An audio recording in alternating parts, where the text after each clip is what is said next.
हर हर महादेव, जय भोलेनाथ। नमस्कार दोस्तों, मैं साधना पांडे मार्गदर्शन पे आपका स्वागत करती हूँ।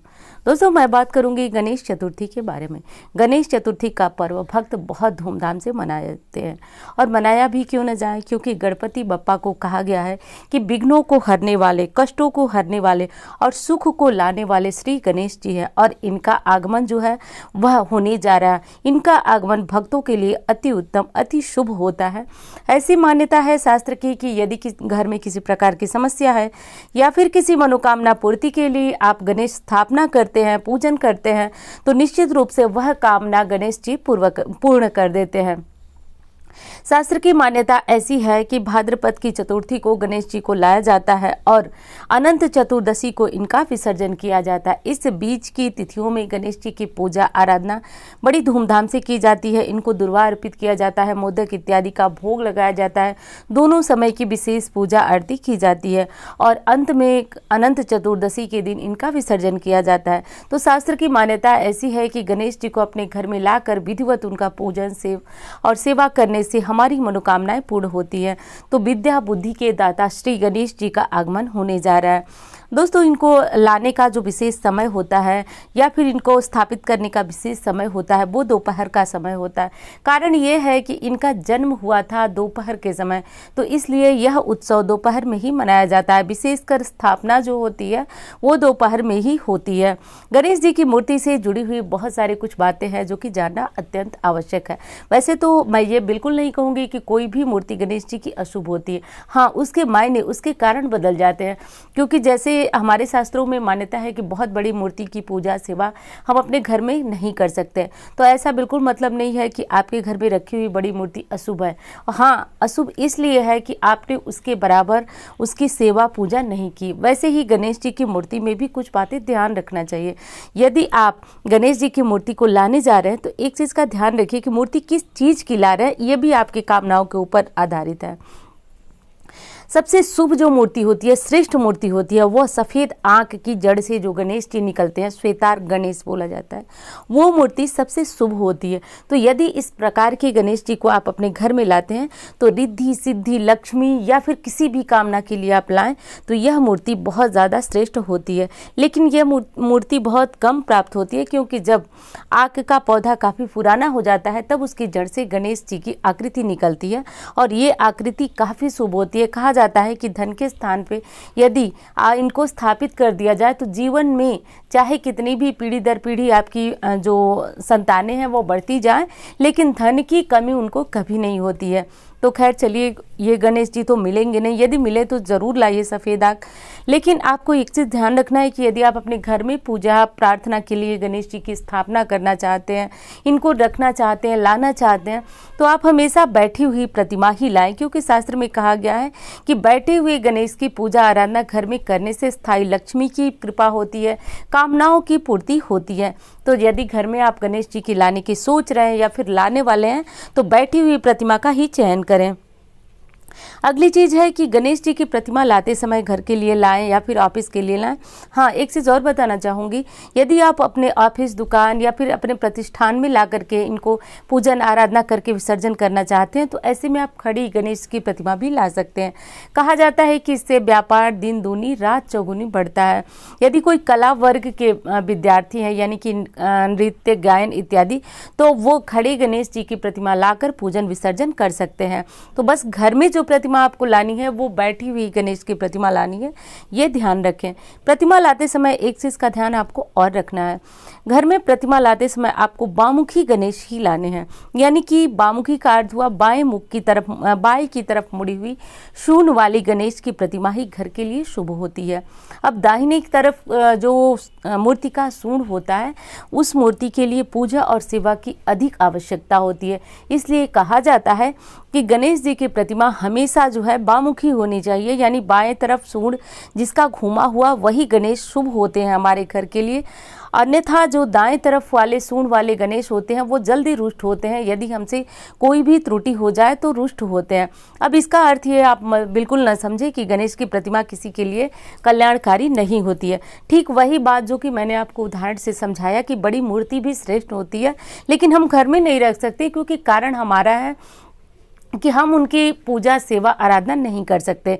तो उसी तरह जो दाएं तरफ सूंड वाली गणेश जी होते हैं उनको अत्यधिक सेवा प्रार्थना की ज़रूरत होती है, जो कि हमसे नहीं हो पाती है। तो इसलिए एक नियम बनाया गया गृहस्थ धर्मियों के लिए कि हमको बामुखी गणेश जी घर में लाना चाहिए, पूजन करना चाहिए, फिर विसर्जन करना चाहिए। जैसा कि आप सभी जानते हैं कि प्लास्टर ऑफ पेरिस की मूर्तियाँ उतनी श्रेष्ठ नहीं होती हैं, और यदि आप मिट्टी के गणेश जी लाते हैं, पूजन करते हैं, विसर्जन करते हैं, तो ये ज़्यादा श्रेष्ठ होती है। तो यदि आपको इस तरह की गणेश की प्रतिमा मिले तो अत्यधिक श्रेष्ठ है। अब बात करते हैं रंग की, किस रंग की गणेश जी की प्रतिमा आपको लाना बहुत शुभ होगा। तो देखिए, केसरिया रंग, लाल रंग जो होता है, केसरिया लाल तो नहीं होता है, केसरिया रंग के गणेश की प्रतिमा यदि लाते हैं तो सर्व सुखदायक केसरिया रंग के गणेश है। और दूसरी चीज़, हरे रंग की गणेश की प्रतिमा भी रखी जाती है। अलग अलग कामनाओं के लिए अलग अलग तरह के गणेश की प्रतिमा रखी जाती है। यदि आप संतान प्राप्ति के लिए गणेश की प्रतिमा लाना चाहते हैं, उनके पूजन विसर्जन करना चाहते हैं, तो बाल रूप, जो गणेश का बाल रूप है, वैसी प्रतिमा ला करके पूजन कर अनंत चतुर्दशी के दिन जो है इनकी विदाई करें, इनका जो है जल प्रवाह करें, इस बात का ध्यान रखें। और यदि आप घर में मूर्ति रखना चाहते हैं तो बहुत छोटी सी 3 इंच से छोटी मूर्ति घर में लाकर के पूजन और स्थापना घर के मंदिर में कर सकते हैं। तो ये काम करें। अब बात करेंगे स्थापना की। हाँ, एक चीज़ और बता दें कि प्रश्न आपके आ रहे हैं कि 9 तारीख को जो है कि हम ला सकते हैं क्या गणेश, या फिर 10 तारीख को, किस दिन लाना हमको शुभ होगा। तो देखिए, गणेश जी को लाना आपको गणेश चतुर्थी के दिन ही शुभ होगा, जो कि 10 तारीख को है। यानी कि 9 तारीख को हरतालिका तीज जैसे समाप्त होगी, 10 तारीख को आप गणेश जी को ला सकते हैं। गणेश स्थापना का जो सबसे शुभ मुहूर्त है वह है 12:17 से प्रारंभ होकर रात 10 बजे तक आप गणेश जी की प्रतिमा लाकर उनकी स्थापना कर सकते हैं। गणेश जी की स्थापना की बड़ी साधारण सी विधि है। सबसे पहले तो आपको एक मंदिर में बिल्कुल आप बैठ जाएं, मंदिर के बाहर बैठे। देखिए, मंदिर में तो आपके बहुत सारी मूर्तियां होती हैं, लेकिन आपको मंदिर के जो देवता होते हैं उनसे अलग रख करके यदि आपने चौकी लगाया तो ये ज़्यादा श्रेष्ठ माना जाता है, क्योंकि आपने अलग से कोई बड़ा अनुष्ठान किया है। इसलिए आपको एक अलग से लाल रंग के कपड़े बिछा करके किसी चौकी पे, और उस पर आपने जो नई मूर्ति प्रतिमा लाए हैं, या फिर आपके घर में जो पड़ी हुई प्रतिमा है, आप उनको भी बहुत अच्छी तरह से, यदि धातु की प्रतिमा है तो स्नान वगैरह कराएं, और यदि फोटो है तो भी आप उनकी स्थापना कर सकते हैं। घर में पड़ी हुई मूर्ति की भी आप पूजा इत्यादि कर सकते हैं, और नई मूर्ति लाते हैं तो भी आप उनकी पूजा स्थापना जरूर करें। तो आपको रख लेना है, और कलश जरूर रखना है। कलश आप सभी जानते हैं, कलश में ही हम देवताओं का आह्वान करते हैं। तो कलश रखने की विधि जो कि मैं हर पूजा पाठ में बताती हूँ कि अष्टदल कमल नीचे चावल का बना लें, या फिर चावल, यदि आपके घर में बहुत चूहे हैं तो चावल का न बना करके आप थोड़ा सा रोली और हल्दी मिला करके थोड़ा सा बना लें, और ओम बना लें, स्वास्तिक बना लें, उसके ऊपर कलश रखें। कलश में एक सिक्का डाल दें, हल्दी डाल दें, सुपारी डाल दें, और थोड़ी सी दुर्वा डाल दें, क्योंकि ये पूजा हम गणपति की करने वाले हैं। दुर्वा जहाँ होता है वहाँ शुभता आती है। उसके बाद आपको क्या करना है, कलश रखने के बाद गणेश जी की पूजा, यदि मूर्ति धातु की है तो आप उनको स्नान कराएं, पंचामृत स्नान भी कराएं, और उनको चंदन इत्यादि धूप दीप जो साधारण सी विधि होती है उस प्रकार आपको पूजा आराधना कर लेनी है। अब बारी आती है गणेश जी को वस्त्र अर्पित करने की। तो देखिए, मूर्ति आप लाए हैं, बड़ी मूर्ति है, तो आप उनके लिए कोई बड़ा सा कपड़ा, जैसे कि लाल रंग का, पीले रंग का कपड़ा लाएं, या फिर रेडीमेड वस्त्र भी मिलते हैं। तो जैसी आपकी क्षमता है वैसी गणेश जी की प्रतिमा लाएं। कुछ नहीं कर सकते तो मौली धागा, जो कि हमारे शास्त्रों में उसको भी वस्त्र का स्वरूप मानकर देवताओं को अर्पित किया जाता है, तो वो भी अर्पित कर सकते हैं। और अंत में जो है गणेश जी को मुख शुद्धि के लिए पान जरूर अर्पित करें, क्योंकि ये विशेष प्रिय होता है। तो पान अर्पित करें। पान में आप एक पान का पत्ता ले लें, 2 लौंग, 2 इलायची रख करके, और जब गणेश जी का पूजन हो जाए उनको भोग लगाएं। भोग में आपको पता है गणेश जी को लड्डू, मोदक इत्यादि बहुत पसंद है। आप कुछ घर में विशेष प्रिय व्यंजन बना करके भी इनको भोग लगा सकते हैं। पूरे दिन यदि आप घर में व्यंजन बनाकर भोग लगाते हैं तो बहुत शुभ है।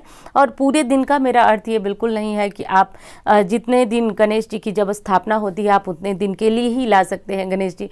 आप 1 दिन के लिए भी ला सकते हैं, 3 दिन के लिए, 1.25 दिन के लिए, 5 दिन के लिए, 5.25 दिन के लिए भी गणेश ला सकते हैं, और 1 दिन के लिए भी आप गणेश जी की पूजा कर विसर्जन कर सकते हैं। इनकी यदि छोटी मूर्ति है तो आप घर में भी इन्हें रख सकते हैं। तो बस 1 दिन के लिए भी आप कर सकते हैं, जितने दिन आपकी इच्छा हो। और पूर्ण विधि विधान से करना चाहते हैं तो अनंत चतुर्दशी के दिन जो है गणेश जी का विसर्जन होगा। तो अब विसर्जन की वीडियो भी आगे आपको जरूर मिलेगी। तो मैं बात कर रही थी कि आपको गणेश जी को जो स्थापना का समय है वो 12:17 से रात 10 बजे तक है। इस समय में आप कभी भी गणेश जी की स्थापना करें, इससे पूर्व न करें, क्योंकि गणेश चतुर्थी की जो स्थापना पूजा होती है वो दोपहर में ही होती है, क्योंकि गणेश जी का जन्म जो है दोपहर में ही हुआ था, इसलिए यह पूजा जो है दोपहर में ही होती है। तो मैं बात कर रही थी आपसे कि इस प्रकार करके गणेश जी की पूजा कर लेनी है और इन्हें दुर्वा की माला, यदि कोई विशेष कामना है आपकी तो दुर्वा की माला जरूर अर्पित करें। जैसे कि दुर्वा, थोड़े थोड़े दुर्वा की गांठें ले लें और इनको एक मौली में या फिर सफ़ेद हरे धागे में बांध लें और बांध कर गणेश जी को अर्पित करें। कहा जाता है कि किसी भी कामना के लिए यदि गणेश जी को 10 दिनों तक दुर्वा की माला अर्पित की जाती है तो गणेश जी के विसर्जन से पूर्व आपकी कामनाएं पूर्ण हो जाती हैं। बच्चे का मन यदि पढ़ाई में नहीं लगता है तो रोज गणेश जी को भोग स्वरूप हरी इलायची चढ़ाएं और हरी इलायची चढ़ाकर अपने बच्चे को प्रतिदिन चाय में, दूध में, किसी भी चीज़ में डालकर खिलाएं। इससे बच्चा कुशाग्र बुद्धि का होता है। घर के लोगों को प्रसाद जरूर अर्पित करें। दूसरी चीज़ है कि प्रसाद जब भगवान को अर्पित कर लें तो घर के लोगों को भी प्रसाद बांटें। अगली चीज़ ये भी है कि आप गणेश अथर्वशीर्ष का पाठ, यदि बच्चे का दिमाग पढ़ाई में कम लगता है, इधर उधर ज़्यादा लगता है, तो ऐसे में बच्चे को गणेश अथर्वशीर्ष का पाठ कराएं। नहीं करा सकते तो घर में सुबह सुबह गणेश जी के मंत्र, गणेश जी की आरती, गणेश अथर्वशीर्ष इत्यादि मोबाइल में या किसी चीज़ में चलाकर छोड़ दें। पूरे परिवार में एक भक्तिमय माहौल 10 दिनों तक बना रहना चाहिए और नहीं आप कर सकते हैं तो कम से कम 1 दिनों तक तो ये आपको पालन करना ही चाहिए। अगली चीज़ बता दूं दोस्तों कि आपको गणेश जी की पूजा कर विसर्जन करने से पूर्व एक चीज़ और करना है कि आपको ढेर सारी इलायची, यदि आपके कोई कार्य नहीं बन रहा है तो आपको कम से कम 21-51 इतनी इलायचियाँ जो है गणेश जी को अर्पित करके और अपने पास रख लेना चाहिए। जब आप किसी ज़रूरी काम के लिए जाते हैं तो इस इलायची को अपने पर्स में डाल लें। और बच्चे का मन पढ़ाई में नहीं लगता है या फिर कभी कभी बच्चे हमारा कहना नहीं मानते, तो ऐसी स्थिति में उसी इलायची को बच्चे को प्रतिदिन खाने को दें। तो ऐसा करने से बच्चे की बुद्धि जो है सुधरती है और बच्चे का जो सही बौद्धिक विकास होता है वो होने लगता है। तो इस तरह के कार्य जो है आपको करना चाहिए। बाद में जो है आपको गणेश जी की आरती परिवार के साथ करनी चाहिए। तो उम्मीद करती हूँ कि मैंने सारी विधियाँ और सारी बातें जो कि आपको जानना आवश्यक था सब कुछ बताया। और एक बार आपको फिर बता देती हूँ कि गणेश चतुर्थी का पर्व जो है इस दिन जो है 10 तारीख को मनाया जाएगा, 10 सितंबर को। अगली चीज़ बता दूं दोस्तों एक बात और कि गणेश चतुर्थी को चांद बिल्कुल भी नहीं देखा जाता है। इस बात का ध्यान रखें। चांद क्यों नहीं देखा जाता है? चांद इसलिए नहीं देखा जाता है क्योंकि मान्यता है कि आज के दिन सभी देवता जो है गणेश जी को बहुत सारे भोग प्रसाद व्यंजन खिलाए। इससे गणेश जी का पेट जो है काफ़ी फूल गया और चंद्रमा, गणेश जी को चलने में परेशानी हो रही थी और चंद्रमा ने यह देख करके गणेश जी का उपहास उड़ाया। गणेश जी का उपहास उड़ाया और इससे माता पार्वती अत्यंत क्रोधित हो गई और उन्होंने चंद्रमा को श्राप दिया कि आज के दिन तुम्हारा दर्शन करने पर मानव पे कलंक लगेगा। और आप तो जानते हैं इस कलंक से श्री कृष्ण भी नहीं बचे थे, इसलिए आज के दिन चंद्र दर्शन से बचें, चांद के दर्शन से बिल्कुल बचें। किसी भी स्थिति में आज के दिन चांद दर्शन यदि दिख जाए तो निश्चित रूप से कलंक लगता है। हम तो मानव है, जब श्री कृष्ण भी इस कलंक से नहीं बचे। तो इस बात का भी ध्यान रखिए और गणेश चतुर्थी की हार्दिक शुभकामनाएं। उम्मीद करती हूँ कि जानकारी आपको बहुत पसंद आएगी। मिलती हुई इसी तरह के वीडियो के साथ। धन्यवाद।